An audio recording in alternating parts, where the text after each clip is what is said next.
Hello friends, so in this video we will be talking about the CAPF AC paper 2 strategy. ठीक है, so paper 2 की क्या strategy रहनी चाहिए हमारी अपकमिंग डेज़ में, उस पर हम बात करेंगे। काफ़ी कॉम्प्रिहेंसिव वीडियो होगी और कह सकते हैं इफेक्टिव वीडियो होगी। छोटी वीडियो होगी बट काफ़ी इफेक्टिव होगी बिकॉज इसमें हम कंप्लीट डिटेल में बात करेंगे। हमारे सामने 6 कंपोनेंट्स हमें देखने के लिए मिलते हैं हमारे पेपर 2 में। सो 6 कंपोनेंट्स में क्या क्या हमारा सोर्स होना चाहिए, कहाँ से हमें उसे प्रिपेयर करना चाहिए, कितने डेप्थ में प्रिपेयर करने की ज़रूरत है, उन सभी पे बात करेंगे। PYQs का क्या रोल रह सकता है, एक दिन में कितना टाइम एलोकेट करना चाहिए, कितनी प्रैक्टिस करनी चाहिए, सभी पे हम बात करेंगे। ठीक है, सो काफ़ी छोटी वीडियो होगी बट काफ़ी इफेक्टिव होगी एंड टू द पॉइंट होगी। सो इस वीडियो को आप देख सकते हैं for your paper 2 strategy. Upcoming days में आपका क्या अप्रोच रहना चाहिए पेपर 2 को लेके, सारी चीज़ें हम डिटेल में इसमें देखने वाले हैं। बिफोर दैट आप हमारा टेलीग्राम चैनल जरूर ज्वाइन कीजिए बिकॉज वो आपके प्रिपरेशन के लिए काफ़ी ज़्यादा यूज़फुल है। स्पेसिफिकली अगर मैं पेपर 2 की बात करता हूँ, जैसे सबसे पहले हम इसमें PYQ बुकलेट आपको देखने के लिए मिल जाती है।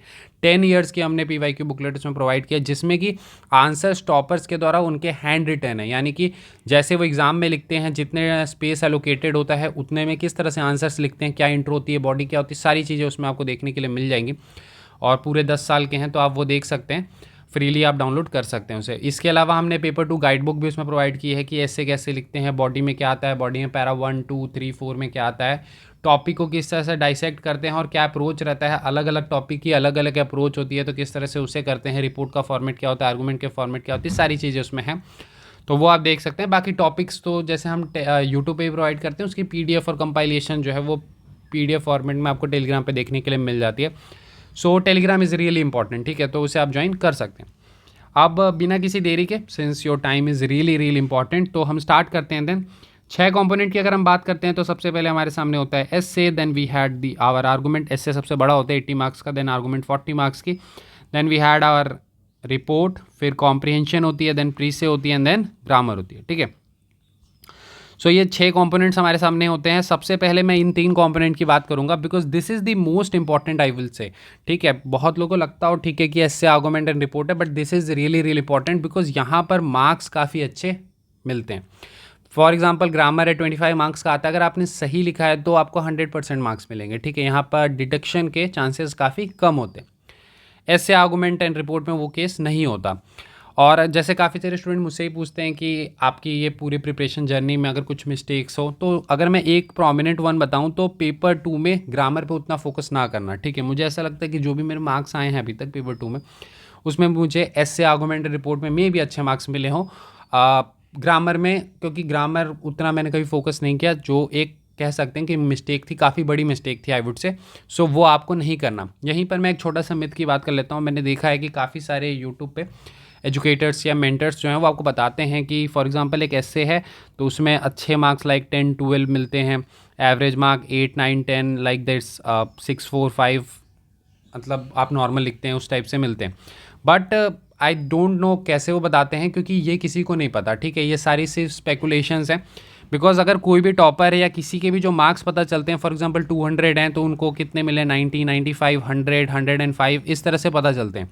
किसी को एग्जैक्ट नहीं पता होता कि SA1 में कितने मिले थे, SA2 में कितने मिले थे, SA3 में, SA4 में कितने मिले थे, ये किसी को नहीं पता। ठीक है, तो ये सारी चीज़ें स्पेकुलेशन से हो सकता है कि SA1 आपने बहुत ही गंदा लिखा हो तो आपको 0 1 2 ऐसे मिले हों मे बी, एंड बहुत अच्छा आपने SA2 लिखा हो तो 12 14 इस टाइप से मिले हों। तो ये सारी चीज़ें आई थिंक स्पेकुलेशंस हैं।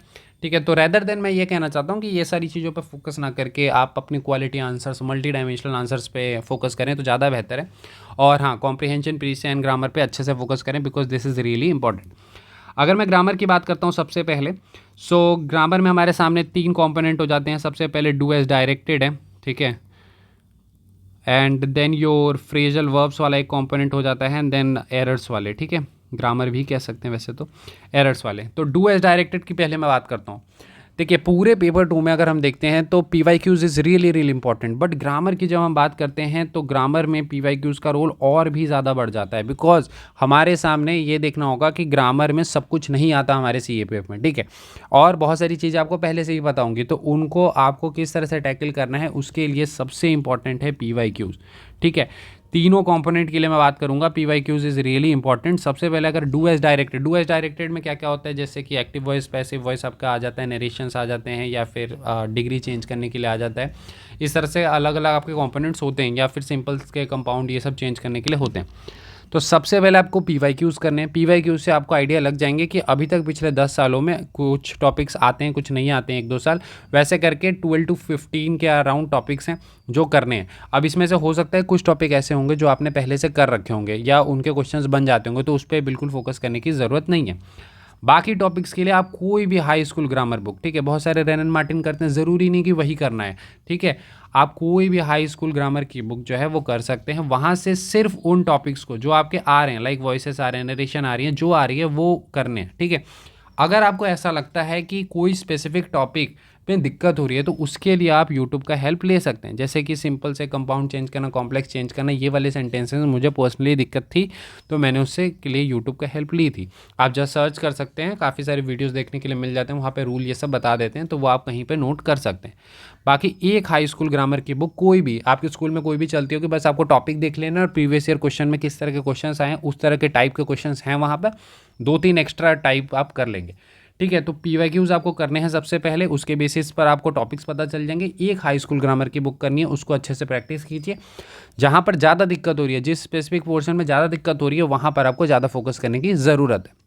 अगर मैं फ्रेजल वर्ब की बात करता हूँ, कोई भी एक PDF या फिर कोई आपके पास अगर बुकलेट है जहाँ पर 500 to 600 और 800 हैं, उतने आप करके जाइए, उसमें से 3-4 आराम से आ जाएंगे। 1-2 जो नहीं आते हैं उसको आपको उसके एप्लीकेशन पे या फिर कह सकते हैं आइडिया के बेसिस पे लिखना है, ठीक है। देखिए, फ्रेजल वर्ब की मीनिंग जो चेक कर रहे होंगे उन्हें पता होगी, ठीक है, और उस बेसिस पर आपको एक सेंटेंस फ्रेम करना है। अगर आपको मीनिंग नहीं पता, फिर भी आप थोड़ा आइडिया लगा के लिख लेते हैं और मीनिंग कहीं ना कहीं उसका निकल रहा है, तो मार्क्स मिलने के चांसेस रहते हैं। बाकी अगर 500-600 कहीं से भी आप करते हैं, तो 3 to 4 तो आराम से आपके वहाँ से आ जाएंगे। तो फ्रेजल वर्ब आपको इस तरह से करना है, कहीं से भी एक लिस्ट ले लीजिए 400, 500, 600 की, और उसको आप अच्छे से याद कर लीजिए। याद का बेसिकली ध्यान रखना है, कोई आपसे वहाँ मीनिंग एग्जैक्ट नहीं पूछता कि हाँ लुकआउट का मीनिंग क्या होता है या लुक आफ्टर का मीनिंग क्या होता है, सिर्फ आपको उसे सेंटेंस में फ्रेम करना होता है। हाँ, यहाँ पर एक चीज़, एक डाउट और आती है कि क्या जो स्पेस नीचे रहती है वहाँ पर एज इट इज सेंटेंस को लिखना होता है। देखिए, इसका नहीं पता, बट मैं लिख देता था, तो आप भी लिख सकते हैं, ठीक है, थोड़ा टाइम लगेगा बट लिख देंगे तो सही है। इसके अलावा जिनके पास PDF नहीं होगी तो वो मुझसे PDF ले सकते हैं, आप कांटेक्ट कर लीजिएगा इनक्रेडिबल अभिषेक 10 पे, मेरे पास एक PDF है, वो आप कर सकते हैं। बात कर लेते हैं एरर्स की। एरर्स में भी काफ़ी सेलेक्टिव होने की ज़रूरत है, ठीक है। एरर्स में, क्योंकि यहाँ पर देखिए ये CDS में या फिर ऑप्शंस नहीं है, लाइक कि A पार्ट में एरर है, B में, C में, D में, तो यहाँ ऐसा नहीं है कि आपको आइडिया बस लग रहा है कि हाँ C पार्ट में एरर है तो मैं C लगा देता हूँ, वो क्या एरर है वो नहीं पता है तो भी चल जाएगा। यहाँ पे एग्जैक्ट पता होना चाहिए कि हाँ हैज़ है तो हैज़ की जगह हैड आना चाहिए, समथिंग लाइक दैट। तो इस कारण से आपको एरर्स वाले अच्छे से करने होंगे। तो इसके लिए कोई भी एक जो ग्रामर की बुक है, लाइक नीतू सिंह काफ़ी लोग करते हैं, तो वो आप कर सकते हैं। इसमें भी सेलेक्टिव होने की ज़रूरत है। देखेंगे कुछ टॉपिक ऐसे हैं जहाँ से रेगुलरली क्वेश्चन आए, प्रोनाउन से, कंडीशनल सेंटेंसेस, कंजंक्शन से, तो वो वाले आपको अच्छे से करने हैं, ठीक है। तो इस तरह से आपको ये तीनों सेगमेंट को करना है। PYQs तीनों में अच्छे से आपको करने हैं, वेरी वेरी इंपॉर्टेंट, ठीक है। अब बात कर लेते हैं प्रीसे की एंड योर कॉम्प्रिहेंशन। देखिए, दोनों में कहीं ना कहीं रीडिंग स्किल बहुत ज़्यादा ज़रूरी है, तो मैं रेकमेंड ये कर सकता हूँ कि आप रीडिंग स्किल के लिए 1-2 एडिटोरियल पढ़ सकते हैं, वो आपके कहीं ना कहीं हेल्प कर जाएगी आपके कंटेंट पॉइंट ऑफ व्यू से भी। जो रेलिवेंट आपको मिलते हैं, काफ़ी सारे चैनल्स हैं जो आपको आप कटआउट प्रोवाइड करते हैं, तो स्पेसिफिकली कोई आपको एडिटोरियल लगता है कि हाँ ये इंपॉर्टेंट है, पेपर 2 पॉइंट ऑफ व्यू से भी इंपॉर्टेंट हो सकता है, तो वो पढ़ लीजिए, ठीक है, उससे आपकी थोड़ी रीडिंग स्किल ही बेहतर होगी। बाकी अगर सोर्स की बात करते हैं, सबसे पहले PYQs करने हैं। जितने PYQs अभी तक आए हैं बहुत अच्छे से आपको करने की ज़रूरत है। एक बार आप PYQs करेंगे आपको आइडिया लग जाएगा कि हाँ कितना आपको ज़रूरी है। इसके बाद आप क्या कर सकते हैं, एक CSE मेंस की जो आपकी इंग्लिश कंपलसरी की पेपर होती है, ठीक है, एक इंग्लिश कंपलसरी की पेपर होती है, वो रिक्वायर्ड है तो ठीक है, अगर लगता है कि हाँ एडिशनल प्रैक्टिस करनी है तो थोड़ा सा इसका लेवल अच्छा रहेगा। इंग्लिश कंपलसरी की पेपर वहाँ पर भी आपके प्रीसे एंड कॉम्प्रिहेंशन देखने के लिए मिलती है, तो वो आप वहाँ से कर सकते हैं। बाकी काफ़ी सारे चैनल्स हैं जो क्वेश्चन पेपर लाइक CAPF के अगर टेस्ट सीरीज़ लेते हैं तो question paper free of cost provide कर देते हैं, तो वहाँ से भी प्रैक्टिस कर सकते हैं। इसमें सारा गेम मेनली प्रैक्टिस का ही है, तो पहले PYQs कीजिए, उसके बेसिस पर आपको आइडिया लग जाएगा कि हाँ कितनी प्रैक्टिस की रिक्वायरमेंट है और उस बेसिस पर आप प्रैक्टिस कर सकते हैं, ठीक है। ज़्यादा अगर ज़रूरत नहीं है तो ज़्यादा करने की ज़रूरत नहीं है, ठीक है। एग्ज़ाम से बस जस्ट पहले आपको लाइक वीक में 2-3 बार कर लेना है अच्छे से प्रैक्टिस, ठीक है। तो इस तरह से आपको प्रीसे एंड कॉम्प्रिहेंशन को टैकल करने की ज़रूरत है। अब आ जाते हैं हम सबसे इंपॉर्टेंट हमारा सेगमेंट आ जाएगा अब, that is your essay, argument and report. ठीक है, सबसे पहले तो इसमें भी PYQs ही करने होते हैं, बिकॉज उससे आइडिया लगता है आपको कि किस तरह के किन थीम से क्वेश्चंस आ रहे हैं, तो वो आपको कहाँ से आइडिया लगेगा, PYQ से। देन सबसे इंपॉर्टेंट पहला कंपोनेंट हो जाता है हमारा कंटेंट। कंटेंट के बाद हमारा कंपोनेंट आ जाता है brainstorming, and then third is your practice. ठीक है, और इसी तरह से आपको भी अपने डे को अलाइन करना है। आप दिन के 2.5 आवर्स जो हैं 2.5 आवर्स जो हैं अपने पेपर 2 प्रिपरेशन के लिए दे सकते हैं। जिसमें आपका अप्रोच क्या रहना चाहिए, पहले मैं इसकी बात कर लेता हूँ, फिर आपके सोर्सेज पे आ जाऊँगा। अप्रोच ये रहना चाहिए कि आपको बस दिन के ऐसा करना है, सबसे पहले आपको फोकस ये करना है कि कोई एक टॉपिक पे कंटेंट जो मतलब रेलिवेंट टॉपिक है ऑफ कोर्स, तो उस पे आपको कंटेंट प्रिपेयर करना है। कंटेंट प्रिपेयर का मतलब क्या होता है ये समझ लीजिए। सबसे पहले उस पूरे टॉपिक को आपको अच्छे से पढ़ना है, पढ़ने के बाद उसकी बहुत अच्छे से अंडरस्टैंडिंग करनी है। यानी कि अगर 30 मिनट्स बाद या 1 आवर बाद कोई आपको पूछे वो टॉपिक, तो आप उसे अच्छे से एक्सप्लेन कर पा रहे हो। ठीक है, ये होती है अंडरस्टैंडिंग की मतलब। सेकंड काम क्या करना होता है, अगर वो रेलिवेंट टॉपिक है तो उसके कीवर्ड्स के नोट्स बनाने होते हैं, because understanding is important, but exam में जब आंसर लिखना होगा तो वहाँ पर एक स्ट्रक्चर्ड वे में आंसर आना चाहिए। तो उसके लिए कीवर्ड्स के नोट्स बनाने ज़रूरी हैं और उसे याद करना है। एक बार अंडरस्टैंडिंग बन गई, फिर आप बार बार वो आर्टिकल नहीं पढ़ेंगे, फिर अपने कीवर्ड वाले नोट्स जो हैं वो देखेंगे। और जो कीवर्ड्स वाले नोट्स में अगर आपको लगता है कि हाँ यहाँ पर मुझे समझ नहीं आ रहा, तो फिर आप रेफ़र करेंगे जो आपका कंप्लीट कॉम्प्रिहेंसिव जो नोट्स थे वो। ठीक है, तो इस तरह से करना है और कीवर्ड्स आपको पूरे अच्छे से ध्यान रहने चाहिए, बिकॉज जब एग्ज़ाम में क्वेश्चन आएगा तो आपका ब्रेन फिर उसी तरह से सोचेगा। तो वो सोचने के लिए कीवर्ड, और वहाँ पे भी जब आप रफ में लाइक शुरू में 1-2 मिनट ब्रेनस्टॉर्मिंग करते हैं एग्ज़ाम में, तो उसके लिए उस टाइम पे भी आप कीवर्ड्स ही सोचते हैं। ठीक है, तो इस तरह से आपको करना है एक टॉपिक। ठीक है, इसके लिए लाइक 40 मिनट्स लग सकता है, 1 आवर लग सकता है, 1.5 आवर लग सकता है, डिपेंडिंग अपॉन योर। ठीक है, तो ये अलग अलग लोगों के ऊपर रहेगा। दूसरा आपको क्या काम करना है, ब्रेनस्टॉर्मिंग। ये मतलब जैसे कोई वर्किंग भी है तो वो भी आराम से कर सकते हैं, कोई जो भी फ्री टाइम मिलता है लाइक ऑफ में वहाँ पर, क्योंकि इसके लिए ना कोई पेन पेपर किसी की ज़रूरत नहीं पड़ती है। ब्रेनस्टॉर्मिंग का मतलब क्या होता है, एक लिस्ट बना लीजिए टॉपिक की, 40-50 टॉपिक की एक लिस्ट बना लेनी है और जस्ट एक टॉपिक को ले लेना है। कोई भी रैंडम टॉपिक्स भी ले सकते हैं, फिलोसफिकल भी ले सकते हैं, किसी भी तरह का टॉपिक ले सकते हैं, बिकॉज वो आपकी सोचने की क्षमता को बढ़ाएगा। और यहाँ पर हमारी ब्रेनस्टॉर्मिंग में फोकस भी यही होती है कि किस तरह से हम ज़्यादा से ज़्यादा सोच सकते हैं। ठीक है, क्योंकि ब्रेनस्टॉर्मिंग से 3-4 चीज़ें में आपके हेल्प मिलती है। फर्स्टली आपका ब्रेन जो है कोई भी टॉपिक्स देखने के बाद उसी वे में सोचना स्टार्ट कर देता है। इंट्रो, बॉडी, बॉडी में 4 पैरा, पैरा 1 2 3 4 और फिर कंक्लूजन, इस तरह से सोचना स्टार्ट कर देता है। सेकंड, कभी अगर आप कोई दूसरा टॉपिक पढ़ रहे होते हैं तो वहाँ पर अगर कोई कंटेंट मिलता है तो आपको स्ट्राइक करता है इमीडिएटली कि ये वाला कंटेंट मैं यहाँ भी यूज़ कर सकता है। तो एक कंटेंट को आप बहुत जगह पे यूज़ कर पाते हैं। तो इसलिए आपको ब्रेनस्टॉर्मिंग करनी है। ब्रेनस्टॉर्मिंग में सिंपल 10 से 15 मिनट कोई भी टॉपिक के बारे में सोचना है कि इसके लिए मैं इंट्रो क्या लिखूंगा, बॉडी क्या लिखूंगा, बॉडी में पैरा 1 2 3 में क्या आएगा, कंक्लूजन में क्या आएगा, इस तरह से आपको सोचना है। इसके बाद क्या करना है, कोई टॉपिक ऐसा हो सकता है जहाँ पर आपके पास कंटेंट नहीं होगा, तो उस केस में आपको क्या करना है, उसे गूगल कर लेना है। हाँ, इससे ये भी बेनिफिट होगी कि फॉर एग्जांपल कोई टॉपिक है लाइक कॉजेज, उसमें सोचने थे, आप 1 या 2 हार्डली सोच पाए, आपने गूगल किया 5 मिल गए, तो जो एडिशनल 3-4 आपको मिल रहे हैं वो ज़्यादा लंबे समय तक रिटेन रह पाएगा। तो उस वे में भी ब्रेनस्टॉर्मिंग हेल्प करती है। कुछ टाइम हो जाए जब आप कुछ टॉपिक्स प्रिपेयर कर लें तो उसके भी टॉपिक्स को आप ब्रेनस्टॉर्मिंग कर सकते हैं, वो आपको इफेक्टिव रिटेंशन में भी काफ़ी हेल्प करेगी। तो brainstorming is really important. Brainstorming जो है वो आपका लिंक क्रिएट करता है कंटेंट और आपके पेपर में जो आंसर आप लिखते हैं उस पर।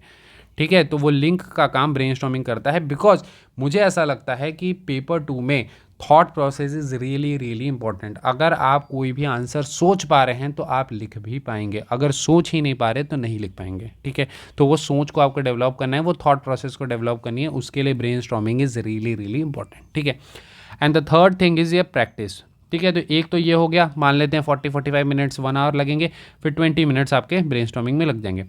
प्रैक्टिस में क्या करना है, स्टार्टिंग अगर आप बिल्कुल जैसे बहुत लोग तो पहले से कर रहे होंगे, जो पहले कर रहे हैं वो डेली एक आंसर लिख लो या 2 लिख लो। जो बहुत पहले से कर रहे हैं, बहुत अच्छी प्रैक्टिस हो चुकी है, वो सेट में लिखो, लाइक एक ऐसे एक आर्गूमेंट और एक रिपोर्ट, ठीक है। इस तरह से सेट बना के लिख सकते हैं। संडे में फुल लेंथ या फिर 140 मार्क्स है एक साथ दे दिया, ठीक है। उस तरह से कर सकते हैं। जो अभी जस्ट स्टार्ट कर रहे हैं वो अल्टरनेट डेज पे या 2 दिन के गैप पे लिख सकते हैं, ठीक है। बहुत ही बिगनर है, समझ नहीं आ रहा, तो भी आप कोशिश कीजिए कि एटलीस्ट अल्टरनेट डेज पे तो कुछ ना कुछ लिखें। बिकॉज एक चीज़ हमेशा याद रखनी है कि this is a paper of writing, और राइटिंग स्किल डेवलप करने में काफ़ी ज़्यादा टाइम लगता है, ठीक है। ऐसा नहीं होगा कि आप जस्ट 10 दिन आप लिख लें और उसके बाद फिर हो जाएगा। जैसे बहुत लोग सोच रहे होंगे जुलाई में लिख लेंगे हो जाएगा, नहीं होगा, ठीक है। राइटिंग स्किल डेवलप करने में टाइम लगता है, इसीलिए ज़रूरी ये है कि आप इस पर थोड़ा फोकस करें, अभी से लिखें तो ज़्यादा बेहतर होगी, ठीक है। ये वाली मैंने आपको बता दी पूरी तरह से कि ऐसे आर्गूमेंट एंड रिपोर्ट के लिए क्या करना चाहिए।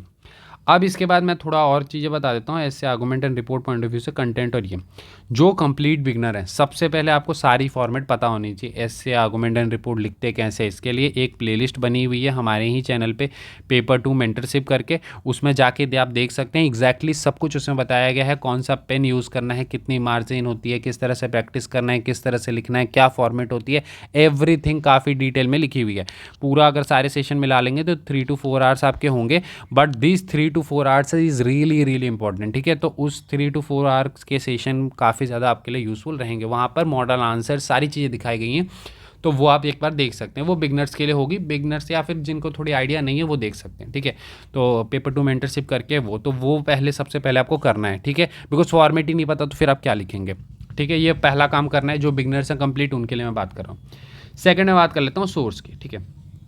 सोर्स में करना क्या है, मैं हमेशा ये रिकमेंड करूँगा अभी भी कि थीम वाइज तो चीज़ें करनी ज़रूरी है ही। बिकॉज अगर जो क्वेश्चंस आपको नहीं आते हैं, अगर वो एग्ज़ाम में आ जाते हैं तो आप बिल्कुल नहीं लिख पाएंगे। इसीलिए थीमेटिक अंडरस्टैंडिंग ज़रूरी है। बिकॉज अगर आपकी थीमेटिक अंडरस्टैंडिंग बनी हुई है, फॉर एग्जांपल IR है, आपको इंडिया के रिलेशन सारे नेशंस के साथ पता हैं, और इसके बाद आपकी इंडिया की क्या रोल रहने वाली है न्यू वर्ल्ड ऑर्डर में, ये सारी चीज़ें पता हैं, और अगर कोई दूसरा टॉपिक IR से रिलेटेड आता है तो आप इस बेसिस पर बहुत सारी चीज़ें आप लिख सकते हैं। फॉर एग्जाम्पल यहाँ पर आपको डिप्लोमेसी पता है या फिर इंडियन डायस्पोरा का रोल पता है, तो ये सारी चीज़ों के बेसिस पर, या फिर सॉफ्ट पावर जो इंडिया के वो, तो ये सारी के बेसिस पर कोई भी टॉपिक आता है तो आप लिख पाते हैं। सेम गोज विद सिक्योरिटी के अगर 10-12 इशूज़ आपको अच्छे से पता है, Naxalism, insurgency, cyber security, self reliance in defence sector, ये सारी चीज़ें अगर आपको पता है तो कोई अगर एक सेकेंडरी टॉपिक आ जाता है तो आप लिख पाते हैं, ठीक है।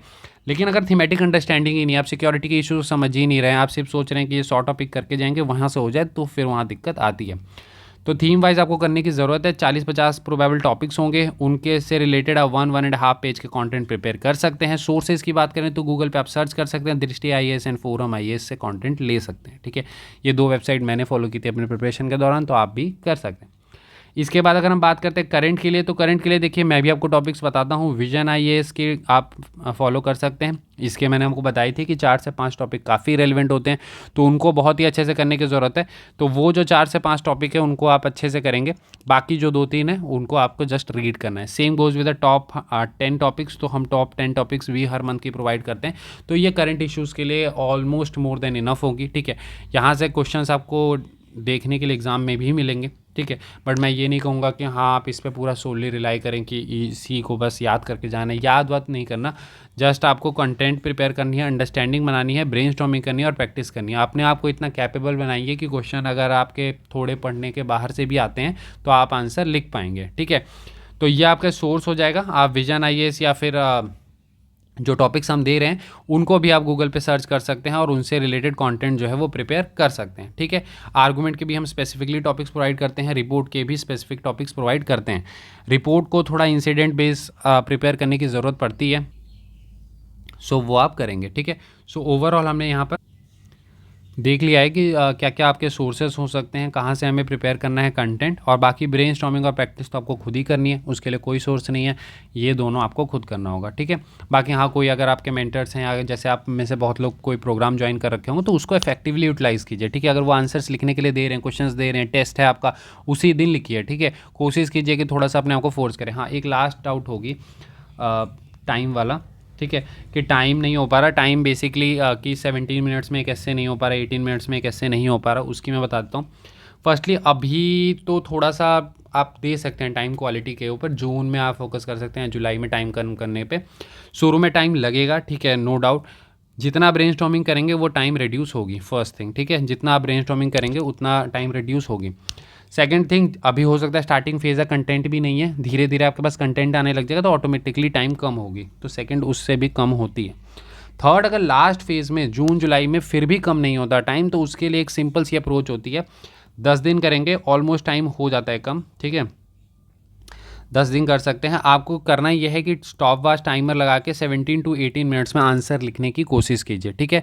आंसर आपको लिखना है और उसमें कोशिश ये करना है कि जैसे ही 17 या अलार्म लगा सकते हैं बेसिकली 17 या 18 मिनट्स होते हैं उसी समय आपको आंसर को छोड़ देना है, ठीक है। अब आगे नहीं लिखना। फॉर एग्जांपल आप वे फॉरवर्ड तक पहुंचे थे, कंक्लूजन रह गया था, लीव इट।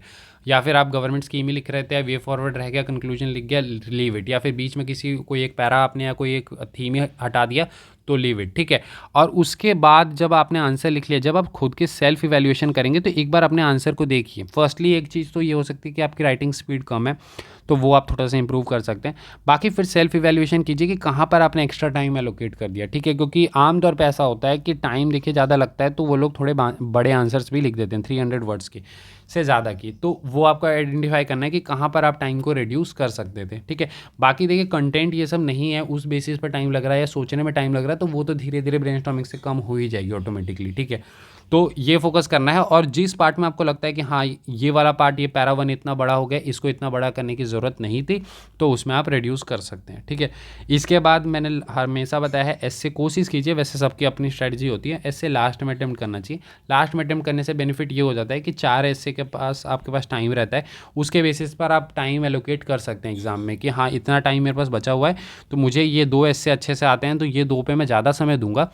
बाकी ऐसे 1 और ऐसे 2 में मान लेते हैं 2 ज़्यादा आता है, 1 थोड़ा और कम आता है, तो उसमें मैं कम टाइम दूंगा, तो उस बेसिस पर हम ऊपर नीचे कर सकते हैं। लास्ट में ग्रामर करने से एरर्स भी होने के चांसेस होते हैं, काफ़ी सारी चीज़ें होती हैं, तो इसीलिए आप ये वाला काम कर सकते हैं, ठीक है। सो ओवरऑल मैंने सारे डाउट्स क्लियर कर दिए हैं। फिर भी डाउट है कोई तो आप कमेंट में बताइए, ठीक है, मैं रिप्लाई करने की कोशिश करूँगा, या अगर बहुत सारे रेलिवेंट होंगे तो मैं किसी वीडियो में ही बता दूंगा, ठीक है। I hope this video was helpful for you. मिलते हैं अगले वीडियो में। Thank you and have a nice day.